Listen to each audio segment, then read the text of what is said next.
Assalamualaikum warahmatullahi wabarakatuh. Adik-adik, kali ini KAI akan menyampaikan pembahasan soal kimia dari soal SIMAK UI tahun 2018. Silakan untuk disimak video pembahasannya dan semoga bermanfaat.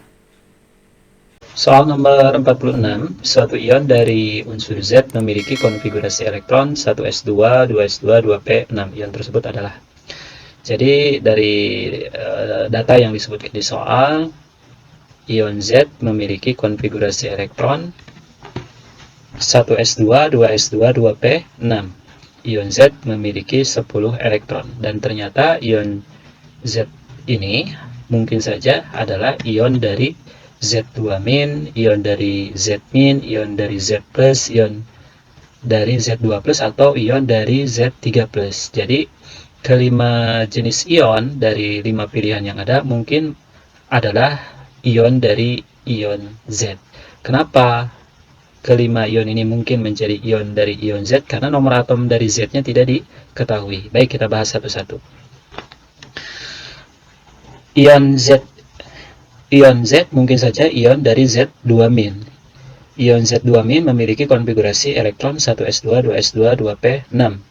Memiliki 10 elektron. 2- artinya menerima 2 elektron. Jadi 10 elektron yang dimiliki oleh ion Z2- ini saat si ion tersebut menerima 2 elektron. Berarti sebelumnya atom Z memiliki 8 elektron. Ya, 1s2, 2s2, 2p4. 8 elektron yang dimiliki oleh atom Z, berarti nomor atomnya 8. Dan mungkin juga ion dari Z itu adalah ion Z-. Ion Z- memiliki konfigurasi elektron 1s2, 2s2, 2p6, memiliki 10 elektron. -1 artinya ion Z- menerima 1 elektron. Menerima 1 elektron, jadi elektronnya bertambah jadi 10 elektron. Berarti sebelumnya atom Z memiliki 9 elektron. 1s2, 2s2, 2p5. Elektron pada Z9 berarti nomor atom dari atom Z adalah 9.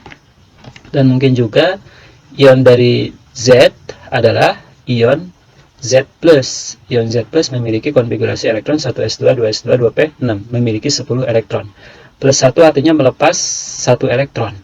Berarti sebelum melepas 1 elektron, atom Z memiliki 11 elektron. 1s2, 2s2, 2p6, dan 3s1. Elektron pada atomnya 11, berarti nomor atom dari Z adalah 11. Ion Z juga mungkin ion dari Z2+. Ion dari Z2+ memiliki konfigurasi elektron 1s2, 2s2, 2p6. Memiliki 10 elektron. 2+ artinya melepas 2 elektron. Berarti sebelumnya atom Z-nya memiliki 12 elektron. Elektronnya 12, berarti nomor atomnya 12. Terakhir, mungkin saja ion dari Z itu adalah ion Z3+. Ion Z3+ memiliki konfigurasi elektron 1s2, 2s2, 2p6. Ion Z3+ memiliki 10 elektron. 3+ artinya melepas 3 elektron. Berarti sebelumnya atom Z memiliki 13 elektron. Sebelum melepas 3 elektron, berarti sebelumnya atom Z memiliki 13 elektron. Elektronnya 13, berarti nomor atom dari atom Z adalah 13. Jadi, untuk menentukan jenis ion Z itu yang mana, harus diketahui nomor atomnya terlebih dahulu. Kesimpulannya apa? Kesimpulannya adalah kelima jenis ion yang ada di pilihan ini mungkin saja menunjukkan ion dari ion Z, karena tadi nomor atomnya belum diketahui atau tidak diketahui. Jadi semua pilihannya benar. Ya, itu untuk soal nomor 46. Berikutnya soal nomor 47, unsur X dan Y dapat membentuk senyawa XBr3, YBr3, dan YBr5. Jika nomor atom X dan Y berturut-turut adalah 5 dan 15, pernyataan yang benar adalah titik-titik. Jadi di soal nomor 47 ditanya pernyataan yang benar mengenai perbandingan tingkat kepolaran dari ketiga senyawa ini, yaitu XBr3, YBr3, dan YBr5. Nah, untuk menjawabnya, pertama kita harus mengetahui terlebih dahulu polar enggaknya dari ketiga senyawa ini. Terus untuk menentukan polar enggaknya dari ketiga senyawa ini, caranya adalah dengan mengetahui ada enggaknya PeB pada masing-masing atom pusatnya dari ketiga senyawa ini. Rumus untuk menentukan PeB dari atom pusat bisa seperti ini. PeB sama dengan Fv min X dibagi 2. Fv-nya adalah elektron valensi dari atom pusat, kemudian X-nya jumlah atau banyaknya atom cabang. Nah, sebelum kita bahas satu-satu polar enggaknya dari ketiga senyawa ini, kita tentukan terlebih dahulu elektron valensi dari atom yang menjadi atom pusatnya, yaitu X dan Y. X nomor atomnya 5, berarti konfigurasi elektronnya 2, 3. Elektron yang ada di kulit terluarnya 3, berarti Fv-nya atau elektron valensinya 3. Kemudian Y nomor atomnya 15, konfigurasi elektronnya 285. Elektron yang ada di kulit terluarnya 5, berarti elektron valensinya dari atom Y adalah 5. Sekarang kita bahas satu-satu. XBr3 ternyata tidak mempunyai PeB atau PeB-nya 0 dan atom cabangnya sama. Berarti karena tidak mempunyai PeB dan atom cabangnya sama, sifatnya adalah dari XBr3 non-polar. Biasanya kalau pada atom pusatnya dari suatu senyawa tidak mempunyai PeB, itu bersifat nonpolar. Kita buktikan bahwa atom pusat dari senyawa XBr3 yaitu atom X tidak memiliki PeB atau PeB-nya 0. Menggunakan rumus PeB ini, PeB sama dengan Fv elektron valensi dari atom pusatnya X, elektron valensi 3 kurang X. X di sini maksudnya jumlah atau banyaknya atom cabang. Atom cabangnya di sini Br, ada 3 atom Br, berarti kurang 3 bagi 2. 3 kurang 3 bagi 2, 0. Betul? Senyawa XBr3, atom pusat pada senyawa XBr3 tidak mempunyai PeB atau PeB-nya 0. Berikutnya senyawa yang kedua, YBr3. Atom pusatnya memiliki 1 PeB dan atom cabangnya ada 3. Karena ada PeB, berarti senyawa YBr3 sifatnya adalah polar. Jadi biasanya kalau atom pusatnya memiliki PeB, senyawanya akan bersifat polar. Kita buktikan bahwa atom pusat pada senyawa YBr3, yaitu atom pusatnya Y, memiliki 1 PeB. Menggunakan rumus PeB ini, atom pusatnya Y, elektron valensinya 5, 5 kurang cabangnya Br ada 3, kurang 3 bagi 2. 5 kurang 3 bagi 2, 1, betul. YBr3, atom pusatnya memiliki 1 PeB. Yang terakhir, yang ketiga, YBr5, atom pusatnya tidak memiliki PeB atau PeB-nya 0 dan atom cabangnya sama. Karena tidak memiliki PeB terus atom cabangnya sama, berarti senyawa YBr5 bersifat non-polar. Kita buktikan bahwa atom pusat pada YBr5 yaitu atom Y tidak memiliki PeB atau PeB-nya 0 menggunakan rumus PeB ini. Atom pusatnya Y, elektron valensinya 5, 5 kurang 5 bagi 2, 0. Betul ya? Atom pusat pada senyawa YBr5 yaitu atom Y tidak memiliki PeB. Jadi pernyataan yang benar adalah yang C, YBr3 lebih polar dibandingkan YBr5. YBr3 lebih polar karena bersifat polar, tadi udah dibahas alasannya karena memiliki PeB. Kemudian YBr5 non-polar ya, tidak memiliki PeB pada atom pusatnya. Begitu ya, jadi yang benar adalah C. Yang A salah, XBr3 lebih polar dibandingkan YBr3. Gimana perbandingannya? XBr3 dengan YBr3. XBr3 kan non-polar, berarti lebih rendah tingkat kepolarannya dibandingkan dengan YBr3. Kemudian yang B, XBr3 lebih polar dibandingkan YBr5. Dua-duanya non-polar ya, XBr3 non-polar, kemudian YBr5 juga non-polar. Yang D juga salah, ini mah hanya ngebalik yang ada di pilihan B saja ya. Kemudian yang E, YBr5 lebih polar dibandingkan YBr3. Salah, justru YBr3 yang lebih polar. YBr5-nya kan non-polar ya. Soal nomor 48, senyawa hidrokarbon dibakar sempurna dengan oksigen berlebih menghasilkan 44 gram karbon dioksida dan 13,5 gram air. Rumus senyawa hidrokarbon tersebut adalah titik-titik. Senyawa hidrokarbon adalah senyawa yang tersusun dari atom karbon dan atom hidrogen saja. Tersusun dari atom C dan atom H saja. Dan untuk menentukan rumus senyawa hidrokarbonnya apa, di soal nomor 48 berdasarkan data-data yang disebutkan di soalnya, caranya adalah pertama dengan membuat reaksi pembakaran dari senyawa hidrokarbonnya. Senyawa hidrokarbonnya dimisalkan dengan CXHY, belum tahu berapa jumlah atom C pada senyawa hidrokarbonnya, dimisalkan dengan X, dan belum tahu jumlah atom H pada senyawa hidrokarbonnya dimisalkan dengan Y. Dibakar itu berarti direaksikan dengan O2 menghasilkan CO2 dan H2O. Berikutnya adalah dari persamaan reaksi pembakaran senyawa hidrokarbon ini menentukan mol zat yang diketahui. Nah, di soal disebutkan ada 44 gram CO2 dan 13,5 gram air. Berarti mol yang diketahui di persamaan reaksi ini adalah mol dari CO2 dan mol dari H2O.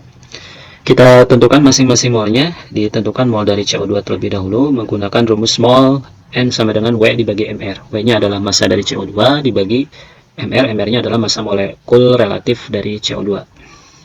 W-nya atau massanya 44 gram. Terus MR-nya dari CO2 adalah 44. Jadi 44 dibagi 44, 1 mol. Mol dari CO2 adalah 1 mol. Berikutnya adalah menentukan mol dari H2O. Rumus mencari molnya sama dengan rumus mencari mol untuk CO2 menggunakan N sama dengan W dibagi MR. W-nya massa dari H2O adalah 13,5 gram. Dibagi MR-nya untuk H2O 18. Diperoleh mol H2O adalah 0,75 mol. Nah, berikutnya adalah merubah atau menjadikan masing-masing molnya jadi koefisiennya. Sehingga diperoleh persamaan reaksi pembakaran dari senyawa hidrokarbon seperti ini. Koefisien dari CO2 adalah 1, kemudian koefisien dari H2O adalah 0,75. Nah, setelah ini baru kita bisa menentukan berapa jumlah atom C dan jumlah atom H pada senyawa hidrokarbonnya. Caranya adalah dengan menyetarakan jumlah atom C dan H yang ada di ruas kiri dengan jumlah atom C dan H yang ada di ruas sebelah kanannya. Jumlah atom C yang ada di ruas kanan 1 atom C. Maka supaya setara jumlah atom C yang ada di ruas kiri juga harus ada 1. Artinya X-nya adalah 1. Kemudian berikutnya jumlah atom H yang ada di ruas kanan adalah 2 kali 0,75, 1,5. Maka supaya setara jumlah atom H yang ada di ruas kiri juga harus ada 1,5. Artinya Y-nya sama dengan 1,5. Sehingga diperoleh rumus senyawa hidrokarbonnya adalah C1H1,5. Di pilihan jawaban C1H1,5 tidak ada. Maka supaya ada jawabannya di pilihan jawaban C1H1,5 dikali 4. Sehingga diperoleh C-nya 4, H-nya 6. Jadi jawabannya adalah B. Kalau dikali 2, C1H1,5-nya, maka C-nya 2, H-nya 3 harusnya. Nah, di sini C-nya 2, H-nya 4, berarti salah. Kalau dikali 3, harusnya C-nya 3, H-nya 4,5. Nah, di sini C-nya 3, H-nya 6, berarti salah juga kalau milih yang E. Soal nomor 49, suatu reaksi pengendapan terjadi dengan mereaksikan 100 ml Pb dalam kurung NO32 0,2 molar dengan 50 ml Ki yang menghasilkan endapan PbI2 sebanyak 10 mmol berdasarkan reaksi berikut. Pb dalam kurung NO32 ditambah 2 Ki menjadi PbI2 ditambah 2 KNO3. Konsentrasi larutan Ki yang diperlukan adalah titik-titik. Untuk menjawab pertanyaan soal nomor 49, langkah pertama untuk penyelesaiannya adalah dengan membuat persamaan reaksinya terlebih dahulu dan menyetarakannya. Di soal sudah disebutkan persamaan reaksinya dan sudah disetarakan juga.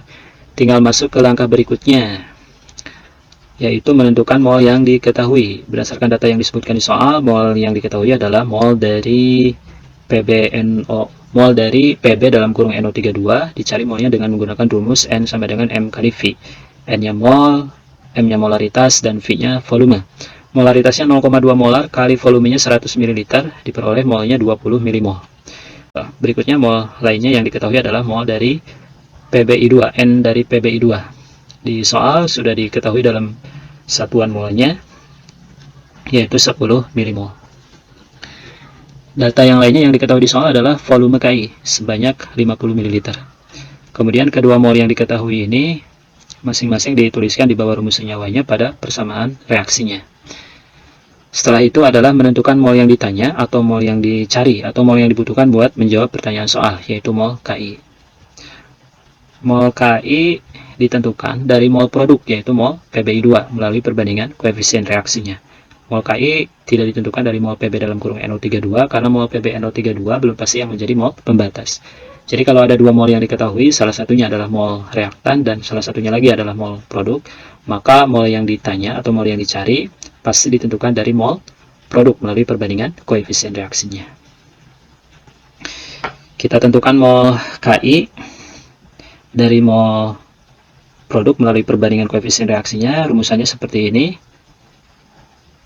NKI, mol KI sama dengan koefisien KI dibagi koefisien PBI2 kali N atau mol PBI2 sama dengan 2/1 kali 10 milimol. Diperoleh NKI atau mol KI adalah 20 milimol. Setelah diperoleh molnya, baru bisa ditentukan konsentrasi atau molaritasnya. Molaritas atau konsentrasi KI ditentukan menggunakan rumus M sama dengan N per V. M-nya molaritas, N-nya mol, V-nya volume.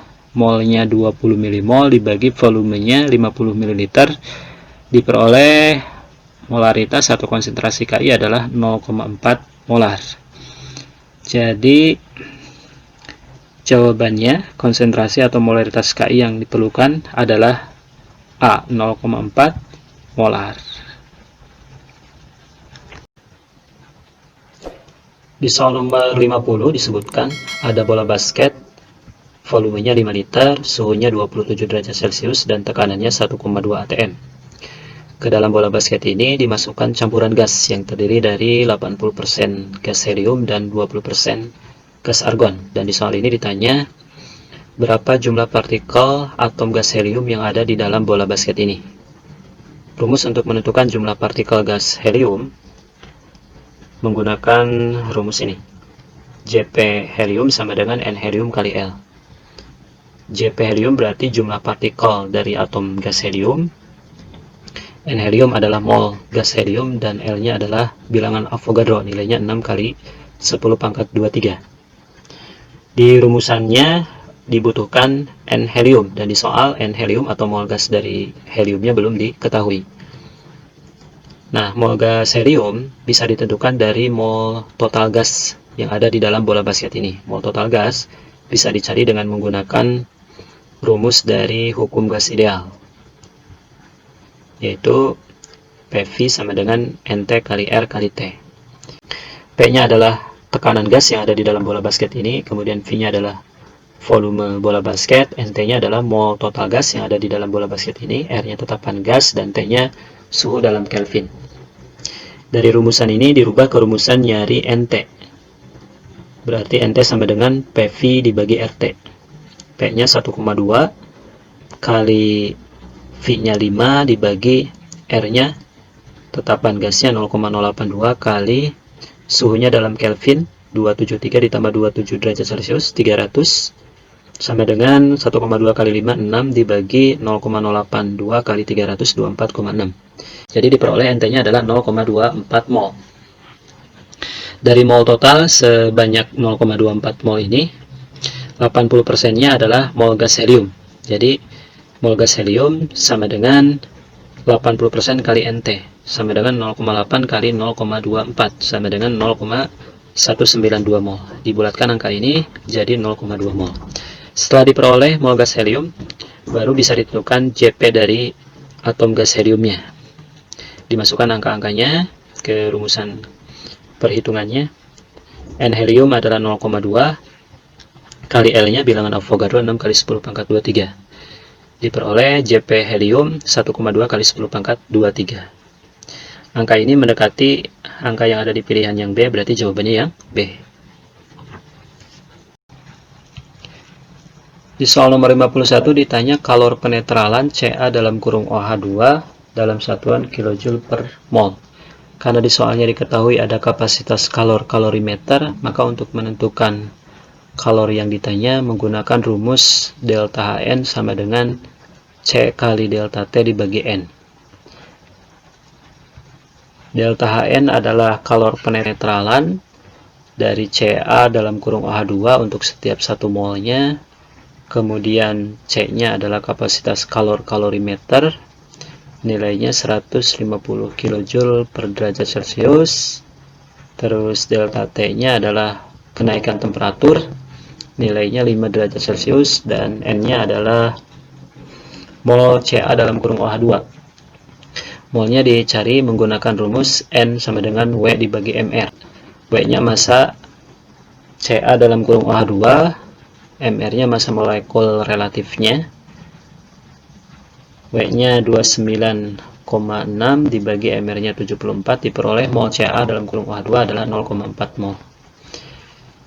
Dilakukan perhitungan delta Hn-nya, dimasukkan angka-angkanya ke rumusannya.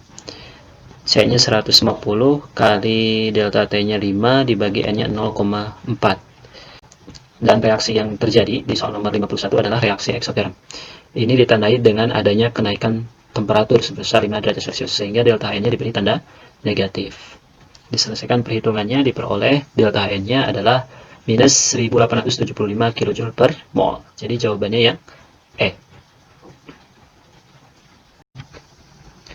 Soal nomor 52, di soal nomor 52 ditanya perbandingan tingkat kelarutan dari ketiga senyawa ini, yaitu senyawa BAF2, PBF2, dan CAF2. BAF2, PBF2, dan CAF2, ketiga senyawa elektrolit ini memiliki tipe yang sama, yaitu sama-sama memiliki satu kation dan dua anion. BAF2 memiliki satu kation, yaitu 1 Ba2+, dan dua anion, yaitu 2 F-. PBF2 memiliki satu kation, yaitu 1 Pb2+, dan 2 anion, yaitu 2 F-.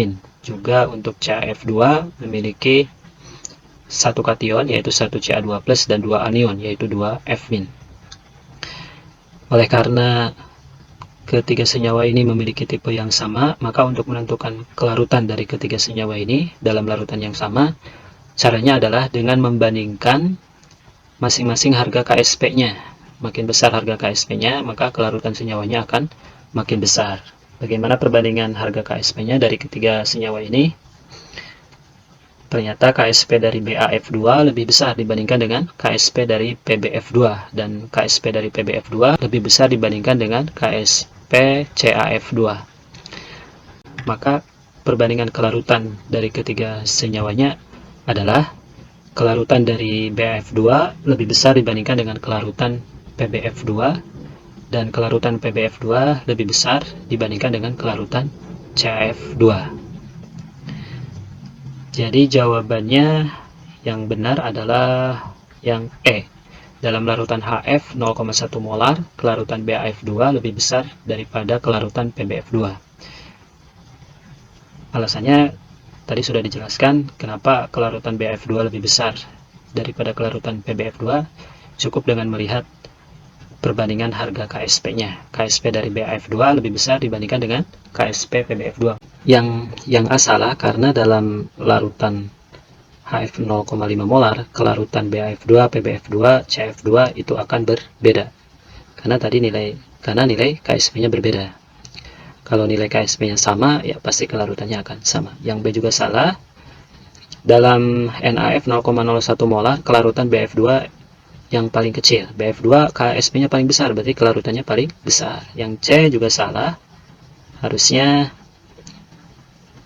kelarutan CaF2 yang paling kecil, karena KSP-nya paling kecil. Yang D juga salah, karena kelarutan PBF2 lebih besar dibandingkan dengan kelarutan CaF2. Alasannya karena KSP dari PBF2 lebih besar dibandingkan dengan KSP dari CaF2. Soal nomor 53, di soal nomor 53 ditanya senyawa yang merupakan hasil dari reaksi eliminasi 2-kloropentana. Ciri dari reaksi eliminasi adalah terbentuknya senyawa yang memiliki ikatan C-rangkap, baik itu ikatan C-rangkap 2 ataupun ikatan C-rangkap 3. Nah, berdasarkan ciri dari reaksinya, maka hasil dari reaksi eliminasi 2-kloropentana kemungkinannya adalah senyawa yang ada di pilihan B dan C, yaitu kemungkinannya adalah senyawa 2-pentena dan 2-pentuna, karena kedua senyawa ini memiliki ikatan C-rangkap. 2-pentena memiliki ikatan C-rangkap 2 dan 2-pentuna memiliki ikatan C-rangkap 3. Sedangkan pilihan yang A, pilihan yang D, dan pilihan yang E jelas pilihan yang salah, karena di dalam senyawa ini tidak ada ikatan C-rangkapnya. Semua ikatan antar atom C-nya di dalam ketiga senyawa ini adalah ikatan C kovalen tunggal. Nah, untuk memastikannya, di antara kedua senyawa ini, senyawa mana yang merupakan hasil dari reaksi eliminasi 2-kloropentana, caranya adalah dengan melihat jumlah unsur halogen yang terikat pada senyawa alkananya. Kalau hanya ada satu buah unsur halogen yang terikat pada senyawa alkananya, maka hasil dari reaksi eliminasinya adalah senyawa alkena. Kalau ada dua buah unsur halogen yang terikat, maka hasil dari reaksi eliminasinya adalah senyawa alkuna. Nah, pada senyawa 2-kloropentana terikat satu buah unsur halogen, maka hasil dari reaksi eliminasi senyawa ini adalah senyawa alkena. Jadi jawabannya untuk soal nomor 53 adalah B, 2-pentena. Proses reaksi eliminasi yang terjadi pada 2-kloropentana seperti ini. Atom Cl dan atom H dari dua atom C yang berdekatan dieliminasi, dihilangkan, sehingga hasilnya menjadi HCl dan 2-pentena. Soal nomor 54, di soal nomor 54 disebutkan ada reaksi 1A menjadi produk, reaksi 2B menjadi produk. Apabila dalam reaksi 1 konsentrasi A dinaikkan 2 kali lipat, maka reaksi akan berlangsung 2 kali lebih cepat. Dalam reaksi 2, jika konsentrasi B dinaikkan 2 kali lipat, maka laju reaksi menjadi 2 kali lebih cepat dari laju awalnya. Jika reaksi dilakukan dengan konsentrasi A sama dengan setengahnya konsentrasi B, maka perbandingan laju reaksi 1 dan 2-nya adalah titik-titik. Jadi di soal nomor 54 ditanya perbandingan laju reaksi 1 dengan laju reaksi 2 saat konsentrasi A-nya adalah setengahnya dari konsentrasi B. Untuk menentukannya, pertama kita harus menentukan masing-masing ordenya terlebih dahulu. Dari reaksi 1 A menjadi produk, kita cari orde A-nya menggunakan persamaan laju ini. VA sama dengan kurung persegi A pangkat X. VA adalah laju A, kurung persegi A adalah konsentrasi A, terus X-nya adalah orde atau pangkat konsentrasi A. Di soal disebutkan konsentrasi A-nya dinaikkan 2 kali lipat. Konsentrasi A dinaikkan 2 kali lipat berarti ditulis 2 pangkat X. Terus lajunya adalah 2 kali lebih cepat. Lajunya 2 kali lebih cepat berarti VA-nya ditulis 2. Nah, dari persamaan ini diperoleh X-nya atau orde A-nya adalah 1. Berikutnya dari reaksi 2, B menjadi produk, kita tentukan orde B-nya menggunakan persamaan laju ini, VB sama dengan konsentrasi B pangkat Y. Di soal disebutkan jika konsentrasi B dinaikkan 2 kali lipat, berarti konsentrasinya ditulis 2 pangkat Y, terus lajunya adalah 2 kali lebih cepat dari laju awalnya, berarti VB-nya ditulis 2. Nah, dari persamaan ini diperoleh Y-nya atau orde B-nya adalah 1. Nah, setelah didapatkan masing-masing ordenya, baru kita bisa menentukan perbandingan laju reaksi 1 dengan laju reaksi 2 pada saat konsentrasi A-nya setengahnya dari konsentrasi B. Dimisalkan konsentrasi A 1 molar. 1 molar adalah setengahnya dari konsentrasi B, berarti konsentrasi B-nya adalah 2 molar. Kita tentukan laju reaksi 1 dulu menggunakan rumus laju ini. VA sama dengan konsentrasi A pangkat 1. Karena ordenya tadi sudah diperoleh, untuk A adalah 1. Dimasukkan konsentrasinya 1 molar, jadi diperoleh laju A-nya adalah 1 molar per detik.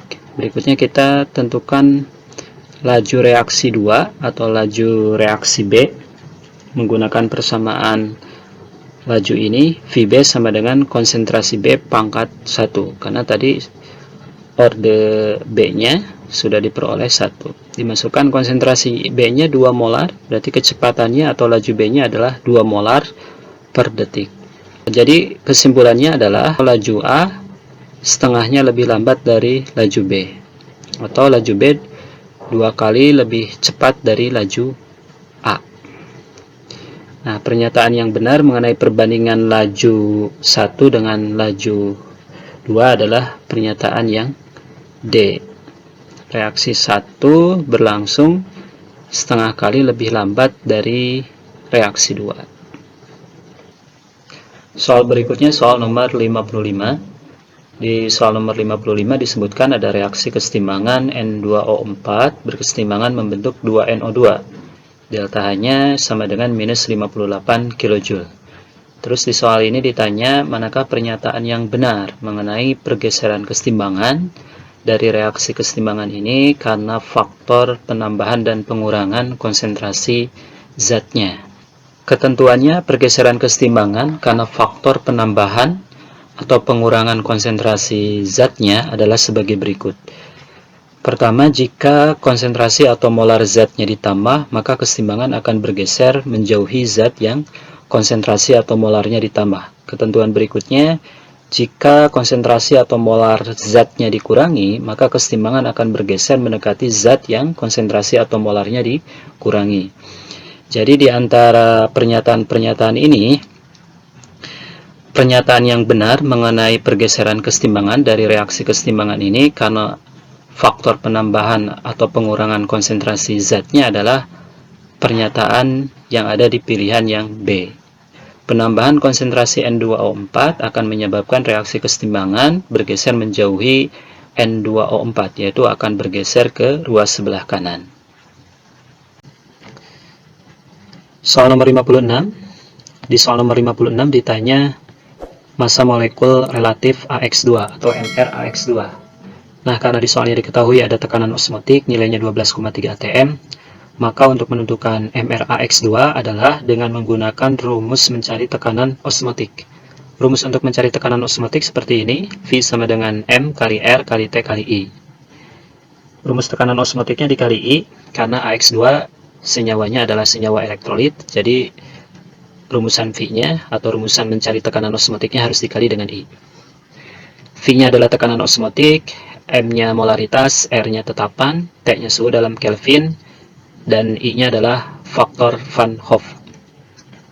Terus karena di soalnya ditanya MR, maka M-nya diganti ke rumusan nyari M. Rumusan nyari M adalah W dibagi MR kali 1000 per V. W-nya massa dari AX2 dalam satuan gram, MR-nya MR-AX2 yang ditanya atau yang dicari, terus V-nya adalah volume larutan dari AX2 yang terbentuk, R tetapan, T suhu dalam Kelvin, I faktor Van Hoff.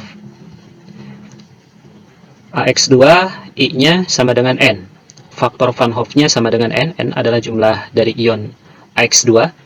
Kenapa untuk AX2, I-nya sama dengan N? Karena AX2 senyawanya elektrolit kuat. Jadi untuk elektrolit kuat, I-nya akan sama dengan N, sama dengan jumlah ionnya. Terus kenapa kita simpulkan AX2 adalah elektrolit kuat? Karena di soal tidak diketahui nilai alfanya atau tidak diketahui nilai derajat disosiasinya atau derajat ionisasinya. Jadi kalau suatu senyawa elektrolit tidak disebutkan nilai alfanya atau tidak disebutkan nilai derajat disosiasinya atau derajat ionisasinya, maka kita simpulkan senyawa elektrolit itu adalah senyawa elektrolit kuat. Jumlah ion pada AX2 ada 3, dari A-nya 1 ion, dari X-nya 2 ion. Jumlah ionnya 3, maka I-nya sama dengan 3. Dimasukkan angka-angkanya. Tekanan osmotiknya 12,3, W-nya 10,5, MR yang dicari kali 1000 per V-nya 500, terus R-nya 0,082 kali suhu dalam Kelvin 273 ditambah 27 derajat Celcius 300 Kelvin kali I-nya 3. Diselesaikan perhitungannya, 0,082 kali 300 24,6, 12,3 dibagi 12,31, kemudian 24,6 dibagi 12,3 dapat 2. 1000 dibagi 5, 2. Jadi MR-nya adalah 10,5 kali 12. 12-nya dari 2 kali 2 kali 3. 12. 10,5 kali 12, 126. Jadi jawabannya C. Soal nomor 57. Di soal nomor 57 disebutkan ada larutan buffer. Dan larutan buffernya adalah larutan buffer yang bersifat asam. Karena di dalamnya ada asam asetat, asam lemah yang bercampur dengan natrium asetat, garamnya. Jumlah mol asam asetatnya 30 mmol, jumlah molnya dicari dengan menggunakan rumus mol, N sama dengan M kali V, 0,15 molar kali 200 ml sama dengan 30 mmol. Dan jumlah mol natrium asetatnya 25 mmol, jumlah mol natrium asetat juga dicari dengan menggunakan rumus mol N sama dengan M kali V, 0,25 molar kali 100 ml sama dengan 25 mmol. Asam asetat Al, asam lemah, menjadi komponen buffer yang bersifat asam, dan natrium asetat G, garamnya, menjadi komponen buffer yang bersifat basa. Rumus untuk mencari molaritas H+ dari larutan buffer asam adalah seperti ini. Molaritas H+ sama dengan Ka kali NaL, mol asam lemah dibagi Ng kali val, mol garam kali valensinya. Di soal disebutkan ada HCl, jumlah molnya 5 mmol. Jumlah molnya dicari dengan menggunakan rumus N sama dengan M kali V, 0,1 molar kali 50 ml, 5 mmol. 5 mmol HCl ditambahkan ke dalam larutan buffer asam tersebut, yaitu larutan buffer yang disebutkan di soal nomor 57, larutan buffer asam. Maka HCl yang ditambahkan akan menambah jumlah asam asetat, akan menambah jumlah asam lemahnya, dan akan mengurangi jumlah natrium asetat, akan mengurangi jumlah garamnya. Sehingga rumusan molaritas H+ untuk larutan buffer asam setelah ada penambahan HCl ke dalamnya berubah menjadi seperti ini. Molaritas H+ sama dengan Ka kali NaL, mol asam lemah ditambah NaCl kali val, mol HCl kali valensinya dibagi Ng kali val, mol garam kali valensinya dikurang NaCl kali val, mol HCl kali valensinya. HCl dengan asam asetat memiliki sifat yang sama, yaitu sama-sama bersifat asam, sehingga tidak akan terjadi reaksi di antara keduanya. Artinya HCl yang ditambahkan ke dalam larutan buffer akan menambah jumlah asam asetat yang ada, akan menambah jumlah komponen asam lemah yang ada. Sedangkan HCl dengan natrium asetat memiliki sifat yang berbeda. HCl bersifat asam dan natrium asetatnya bersifat basa, sehingga HCl akan bereaksi dengan natrium asetat. Artinya HCl yang ditambahkan ke dalam larutan buffer akan mengurangi jumlah natrium asetat yang ada, akan mengurangi jumlah komponen garamnya yang ada. Dilakukan perhitungan molaritas H+-nya, dimasukkan angka-angkanya. Ka dari asam asetat 10 pangkat min 4,7. Nilai Ka dari asam asetat diperoleh dari nilai pKa-nya. pKa 4,7, maka Ka-nya 10 pangkat min pKa 10 pangkat min 4,7. Ka 10 pangkat min 4,7 dikali mol asam lemah 30 ditambah mol HCl kali valensinya 5 dibagi mol garam kali valensinya 25 dikurang mol HCl kali valensinya 5. 35 dibagi 20 1,75 kali 10 pangkat min 4,7. Jadi molaritas H+-nya diperoleh 1,75 kali 10 pangkat min 4,7. Setelah diperoleh molaritas H+-nya, baru bisa dihitung nilai pH-nya dengan menggunakan rumus pH sama dengan min log molaritas H+, sama dengan min log 1,75 kali 10 pangkat min 4,7. Penyelesaian praktisnya, pangkat negatifnya dipindahin ke depan tanda negatif dari log jadi positif. Jadi positif 4,7 dikurang log 1,75. Jadi pH larutan buffernya setelah ada penambahan 5 mmol HCl adalah 4,7 dikurang log 1,75. Jawabannya adalah C. Soal nomor 58, dari reaksi-reaksi berikut yang merupakan reaksi disproporsionasi atau reaksi autoredoks adalah titik-titik. Reaksi autoredoks adalah reaksi redoks yang di dalamnya ada unsur yang mengalami reaksi reduksi dan oksidasi sekaligus. Atau reaksi redoks yang di dalamnya ada unsur yang menjadi oksidator dan reduktor sekaligus. Atau reaksi redoks yang di dalamnya ada unsur yang biloksnya pecah dari satu biloks menjadi dua biloks. Nah, di antara empat reaksi ini kita tentukan reaksi mana saja yang merupakan reaksi autoredoks. Pernyataan satu benar merupakan reaksi autoredoks karena di dalamnya terdapat unsur yang biloksnya pecah dari satu biloks menjadi dua biloks. Unsur tersebut adalah unsur N. Biloks dari unsur N berubah atau pecah dari plus 4 pada NO2 menjadi plus 3 pada HNO2 dan menjadi plus 5 pada HNO3. Pernyataan 1 benar, pasti pernyataan 3 juga benar. Artinya reaksi yang ketiga juga adalah reaksi autoredoks, karena di dalamnya terdapat unsur yang biloksnya pecah dari 1 biloks menjadi 2 biloks.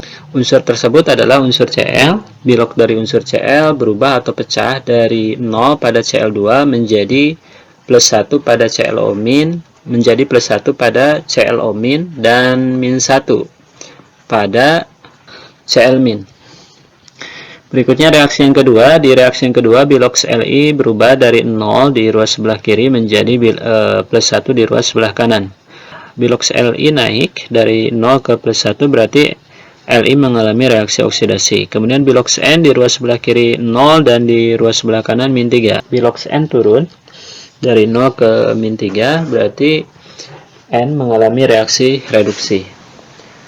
Karena yang mengalami reaksi reduksi oksidasinya unsur yang berbeda, maka reaksi yang kedua bukan merupakan reaksi autoredoks, tapi merupakan reaksi redoks biasa. 2 salah, pasti pernyataan 4-nya juga salah, karena tadi pernyataan 1/3-nya sudah merupakan pernyataan yang benar. Reaksi yang keempat bukan merupakan reaksi autoredoks. Pernyataan 1/3 saja yang benar, berarti jawabannya yang B.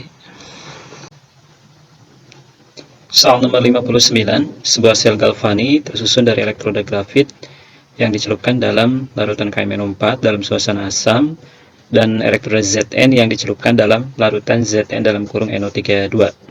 Jika sel tersebut dioperasikan, pernyataan yang benar adalah titik-titik. Diketahui di soalnya N0 dari Zn sama dengan minus 0,76 volt dan N0 Mn2 plus sama dengan 1,49 volt. Soal nomor 59, soal tentang sel volta atau sel galvani. Dan agar kita bisa menjawab pertanyaan soalnya, kita harus mengetahui terlebih dahulu bagaimana ketentuan reaksi, reduksi, dan oksidasi untuk suatu sel volta. Ketentuannya adalah sebagai berikut. Spesies yang memiliki NO lebih kecil akan mengalami reaksi oksidasi atau biloksnya naik, dan yang memiliki NO lebih besar akan mengalami reaksi reduksi atau biloksnya turun. Dari soal kita tahu E0 dari Mn2 plus lebih besar dibandingkan dengan E0 dari Zn. Maka di dalam sel voltanya KMnO4 akan tereduksi di katoda dalam kurung K dan Zn akan teroksidasi di anoda dalam kurung A. Kita bahas masing-masing reaksinya yang terjadi di katoda dan anodanya. Kita bahas reaksi yang terjadi di katodanya dulu. Katoda untuk sel volta adalah kutub listrik positif. Di katoda terjadi reaksi reduksi, dan yang mengalami reaksi reduksi adalah KMnO4. KMnO4 reduksi akan berubah menjadi Mn2+. Setengah dari reaksi reduksi ini kita setarakan, dimulai dengan menyetarakan atom O. Cara menyetarakan atom O adalah dengan menambahkan H2O. Dalam suasana asam, H2O ditambahkan di ruas yang kekurangan O, dan dalam suasana basa, H2O ditambahkan di ruas yang kelebihan O. Di soal disebutkan reaksi KMnO4 itu berlangsung dalam suasana asam. Di kiri ada 4 atom O dan di kanan tidak ada atom O, sehingga supaya setara O-nya, maka di ruas yang kekurangan O, yaitu ruas kanan, ditambah sebanyak 4 H2O. Dengan ditambahkan 4 H2O, atom O-nya jadi setara. Di kiri ada 4 O dan di kanan juga sama, ada 4 atom O. Setelah menyetarakan O, berikutnya adalah menyetarakan H. Di ruas kanan ada 8 atom hidrogen, maka supaya sama atom hidrogennya, di ruas kiri ditambahkan 8 H+. Nah, berikutnya setelah O-nya setara, setelah H-nya setara, adalah menyetarakan muatan. Cara menyetarakan muatan adalah dengan menambahkan elektron di ruas yang lebih bermuatan positif. Total muatan di ruas sebelah kiri plus 8, dari KMnO4-nya 0 muatannya, dan dari H+-nya 8, karena H+-nya ada 8, jadi plus 1 kali 8 plus 8. Dan total muatan di sebelah kanan plus 2, dari Mn2 plus saja, karena H2O muatannya 0. Yang lebih bermuatan positif ruas sebelah kiri, sehingga supaya muatannya setara, elektron ditambahkan di sebelah kiri sebanyak 6 elektron. Nah, ini reaksi yang terjadi di katoda. Berikutnya kita bahas reaksi yang terjadi di anodanya. Anoda adalah kutub listrik negatif untuk sel volta, dan di anoda terjadi reaksi oksidasi. Yang mengalami reaksi oksidasi adalah Zn. Zn teroksidasi berubah menjadi Zn2+, disertai dengan pelepasan 2 elektron. Nah, dari masing-masing reaksinya ini kita simpulkan. Di katoda H+ berubah menjadi H2O. Artinya awalnya larutannya bersifat asam berubah menjadi netral. Berarti pH dari KMnO4 mengalami kenaikan. Kemudian di anoda ada reaksi oksidasi Zn menjadi Zn2+. Artinya ion-ion Zn2+ di anoda bertambah. Dan di anoda tidak melibatkan reaksi dari H+ ataupun reaksi dari OH- sehingga pH dari Zn(NO32) tetap. Terus ketentuan aliran elektron pada sel volta, elektron akan mengalir dari anoda. Anodanya di sini di sel volta ini Zn ke katoda, dan katodanya di sel volta ini adalah grafit. Nah, sekarang kita cek satu-satu di antara 4 pernyataan yang ada nih. Pernyataan mana saja yang merupakan pernyataan yang benar. Pernyataan 1, pH dari larutan Zn (NO32) bertambah. Salah ya. pH dari larutan Zn (NO32) tetap. 1 salah, 3 juga pasti salah. Harusnya elektronnya mengalir dari anoda Zn ke katoda grafit. Berikutnya pernyataan nomor 2, pH larutan KMnO4 berkurang. Kita lihat tadi dari kesimpulan yang sudah dibahas bahwa pH dari KMnO4 naik ya, bukan berkurang. Jadi pernyataan 2 salah. Pernyataan 4, konsentrasi ion Zn2+ bertambah. Betul ya? Jadi pernyataan 4 saja yang benar. Pernyataan 4 saja yang benar, berarti jawabannya D. Soal terakhir, soal nomor 60. Eugenol merupakan senyawa organik yang banyak terdapat pada minyak cengkeh. Berdasarkan strukturnya, eugenol memiliki gugus fungsi titik-titik. Gugus fungsi yang terdapat pada eugenol ada ikatan cerangkap 2 yang merupakan gugus fungsi dari alkena, terus ada struktur heksagonal dengan 3 ikatan cerangkap 2 selang-seling yang merupakan gugus benzena, terus ada gugus OH, gugus fungsi hidroksil, terus ada OR, OCH3 yang merupakan gugus fungsi dari ether. Jadi gugus fungsi yang terdapat pada eugenol 2 dan 4, gugus fungsi hidroksil dan gugus fungsi ether. Asam karboksilat memiliki gugus fungsi COOH kalau dibuka seperti ini, kalau dipadatan seperti ini, tidak ada di dalam eugenol. Dan gugus fungsi aldehid memiliki gugus fungsi CHO kalau dibuka strukturnya seperti ini, kalau dipadatin seperti ini. Juga di dalam eugenol tidak ada. Jadi 24 saja yang benar, jawabannya C.